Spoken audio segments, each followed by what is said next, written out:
معزز سامعین و ناظرین برادران اسلام، امام جعفر صادق رحمۃ اللہ علیہ بہت با اخلاق تھے۔ آپ کی طبیعت میں خوش اخلاقی تھی، ہونٹوں پہ اکثر مسکراہٹ سجی رہتی۔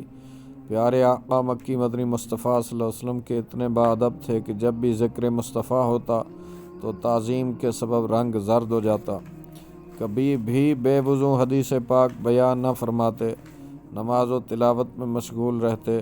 آپ کی گفتگو فضول گوئی سے پاک ہوتی تھی۔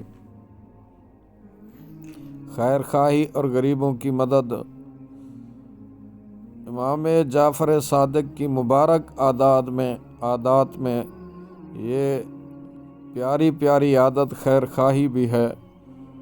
مورخین نے لکھا کہ آپ لوگوں کو خوب کھلایا کرتے تھے۔ حضرت لیث بن سعد رحمۃ اللہ علیہ فرماتے ہیں، میں ایک بار حج کے ارادے سے مکہ مکرمہ حاضر ہوا۔ نماز عصر ادا کرنے کے بعد میں مسجد الحرام کے قریب جبل ابو قبیس کی طرف چل پڑا۔ میں نے دیکھا وہاں ایک شخص بیٹھا اللہ پاک کے ذکر میں مصروف ہے۔ اس نے یا ربی یا ربی پڑھنا شروع کیا۔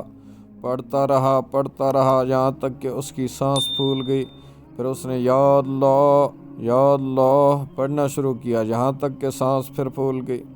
پھر کہا یا حی یا قیوم یا حی یا قیوم یا حی یا قیوم یہاں تک کہ اس کی سانس پھول گئی۔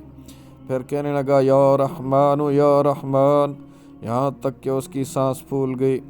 پھر یا ارحم الراحمین یا ارحم الراحمین یا ارحم الراحمین کا ورد کرتا رہا حتیٰ کہ اس کی سانس پھول گئی۔ جب وہ فارغ ہوا بارگاہ الوہیت میں عرض کرنے لگا، یا اللہ پاک انگور کھانے کی خواہش ہے، مجھے انگور کھلا دے۔ میری چادر پھٹ گئی ہے، مجھے نئی چادر عطا کر دے۔ حضرت لیث بن سعد رحمۃ اللہ علیہ فرماتے ہیں، اللہ پاک کی قسم اس کی بات ابھی پوری نہ ہوئی تھی کہ میں نے ایک ٹوکری دیکھی جو انگوروں سے بھری ہوئی تھی۔ حالانکہ ان دنوں انگوروں کا موسم نہ تھا، ساتھ میں 2 چادریں بھی تھی۔ جب اس نے کھانے کا ارادہ کیا، میں نے کہا میں بھی آپ کا شریک ہوں۔ جب آپ نے دعا کی تھی تو میں نے آمین کہا تھا۔ اس نے کہا آئیے اللہ پاک کا نام لے کر کھائیے، کوئی چیز بچا کر نہ رکھیے گا۔ میں نے آگے بڑھ کر انگور کھانا شروع کر دیے۔ ان انگوروں میں بیج نہیں تھے۔ میں نے ایسے عمدہ لذیذ انگور پہلے کبھی نہیں کھائے تھے۔ میں نے خوب سیر ہو کر جی بھر کر کھائے، مگر ٹوکری میں سے کچھ بھی کم نہ ہوا۔ پھر مجھے فرمایا ان چادروں میں سے جو پسند ہو لے لو۔ میں نے کہا مجھے چادر کی ضرورت نہیں۔ پھر وہ کہنے لگا تم تھوڑی دیر چھپ جاؤ تاکہ میں انہیں پہن لوں۔ میں آڑ میں ہو گیا۔ اس نے ایک چادر کو تہبند کے طور پہ استعمال کیا، دوسری اوپر اوڑھ لی، پھر اپنی اتاری ہوئی 2 چادریں اپنے ہاتھ میں لیں اور چل دیا۔ میں بھی اس کے پیچھے چل پڑا، یہاں تک کہ جب وہ صفا و مروہ کے مقام پہ پہنچا، اسے ایک آدمی ملا، کہنے لگا اللہ پاک کے پیارے رسول کے بیٹے مجھے لباس پہنائیے۔ اللہ کریم آپ کو لباس پہنائے۔ اس نے دونوں چادریں مانگنے والے کے حوالے کر دیں۔ میں نے اس آدمی سے پوچھا اللہ آپ پر رحم فرمائے یہ کون ہے؟ اس نے جواب دیا حضرت جعفر بن محمد، یعنی حضرت امام جعفر صادق امام محمد باقر رحمۃ اللہ علیہ کے بیٹے۔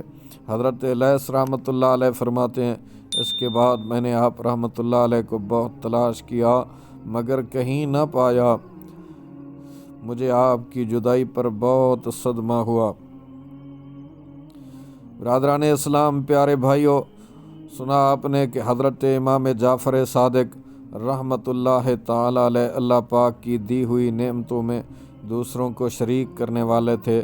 اللہ پاک نے آپ کو غیب سے انگور عطا فرمائے، آپ نے اس میں دوسرے شخص کو شریک فرمایا۔ اللہ پاک نے آپ کو غیب سے لباس عطا فرما، آپ نے پہلے والا لباس غریب شخص کو عطا فرما دیا۔ یاد رکھیے کسی غریب مسلمان کو لباس پہنانا بھی بڑی فضیلت والا عمل ہے۔ حدیث پاک میں ہے جس نے کسی مسلمان کو لباس پہنایا جب تک اس میں سے کوئی دھاگا یا لڑی اس کے بدن پر رہے، لباس پہنانے والا اللہ کی حفاظت میں رہے گا۔ ایک اور حدیث پاک میں ہے جو کسی بے لباس کو لباس پہنائے گا اللہ پاک اسے سبز جنتی جوڑے پہنائے گا۔ اللہ پاک ہمیں بھی توفیق عطا فرمائے۔ ہمیں بھی چاہیے کہ اللہ پاک کے دیے ہوئے مال و دولت اور دیگر نعمتوں میں دوسروں کو شریک کرنے کی عادت بنائیں۔